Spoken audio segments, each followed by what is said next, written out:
Assalamualaikum warahmatullahi wabarakatuh. Perkenalkan, kami dari kelompok 9. Nama saya Anisatul Husnawiyah, NIM 111929, dan teman saya Nafisatul Hananiyah, NIM 11190003. Pada kesempatan kali ini, kami akan mempersembahkan video animasi berikut ini yang membahas tentang materi sholat. Video ini disusun untuk memenuhi tugas mata kuliah pengembangan bahan ajar berbasis IT yang diampu oleh dosen Ibu Puspamia Widyaningsih SPD MPD. Bahasa, sholat adalah berdoa atau doa meminta kebaikan. Menurut istilah, sholat merupakan semua perkataan dan perbuatan tertentu yang dimulai dari takbir dan diakhiri dengan salam. Sholat yang diwajibkan sebanyak 5 waktu sehari semalam yang biasa kita kenal dengan nama sholat subuh, duhur, asar, maghrib, dan sholat isya. Sholat fardu wajib hukumnya bagi setiap orang muslim, baik laki-laki dan perempuan yang berakal dan telah memasuki masa balik. Dalil wajib sholat adalah pada Quran surat Al-Hajj ayat 22 yang artinya, maka laksanakanlah sholat dan tunaikanlah zakat dan berpegang teguhlah kepada agama Allah. Dialah pelindungmu dan dia sebaik-baik pelindung dan sebaik-baik penolong. Kemudian syarat wajib sholat. Yang pertama, beragama Islam baik laki-laki maupun perempuan. Yang kedua, telah memasuki akil balik. Namun bagi anak-anak yang melaksanakannya tetap sah hukumnya selama sudah memayyiz atau mampu membedakan. Yang ketiga, tidak hilang akalnya. Kemudian syarat sah sholat. Yang pertama, beragama Islam baik laki-laki maupun perempuan.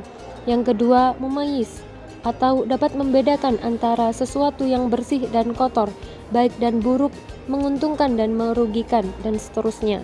Yang ketiga, tidak hilang akalnya. Yang keempat, masuk waktu sholat. Yang kelima, suci dari hadas kecil dan besar. Yang keenam, suci dari najis baik mukhaffafah, mutawassithah, dan mughaladzah. Yang ketujuh, menutup aurat. Yang kedelapan, menghadap arah kiblat. Yang sembilan, berniat. Kemudian yang ke-10, tertib sewaktu menunaikan sholat. Berikutnya, mualah atau tidak terputus-putus dalam melaksanakan setiap rukun sholat. Yang ke-12, tidak berbicara kecuali yang berkaitan dengan bacaan-bacaan dalam sholat. Kemudian tidak banyak melakukan gerakan yang tidak berkaitan dengan sholat. Tidak mengunyah makan dan minum. Kemudian rukun sholat ada 13, yaitu sebagai berikut. Pertama, niat. Yang kedua, berdiri jika mampu. Yang ketiga, takbiratul ihram, takbir awal sholat. Yang keempat, membaca surat Al-Fatihah. Yang kelima, ruku' dengan tumak nina. Yang keenam, iktidal dengan tumak nina. Yang ketujuh, sujud dengan tumak nina. Yang kedelapan, duduk di antara dua sujud dengan tumak nina. Yang kesembilan, duduk tasyahud awal dan akhir dengan tumak nina. Yang kesepuluh, membaca tasyahud. Yang ke-11, membaca sholawat Nabi Muhammad SAW. Yang ke-12, membaca salam yang pertama sambil menoleh ke kanan. Yang ke-13, tertib urutan rukunnya. Sunnah ab'ad adalah sunnah yang apabila tidak dikerjakan harus mengganti dengan sujud sahwi. Adapun hal-hal yang termasuk sunnah ab'ad dalam sholat adalah sebagai berikut. Yang pertama, membaca dan duduk tasyahud awal.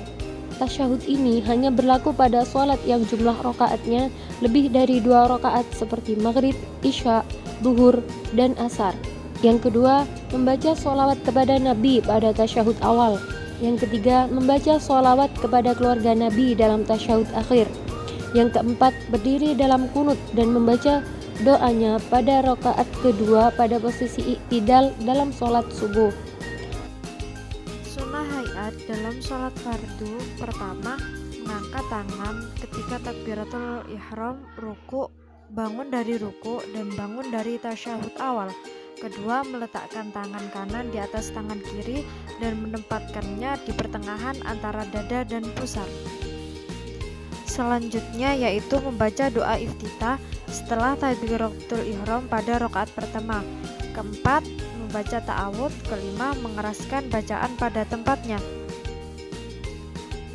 Yang keenam, membaca pelan pada tempatnya. Yang ketujuh, mengucapkan amin setelah selesai membaca surah Al-Fatihah.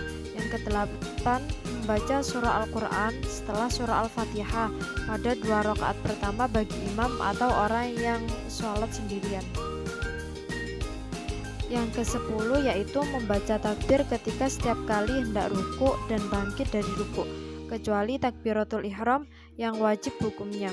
Yang ke-11 yaitu meletakkan kedua telapak tangan pada kedua lutut saat posisi ruku sambil merenggangkan jari-jari.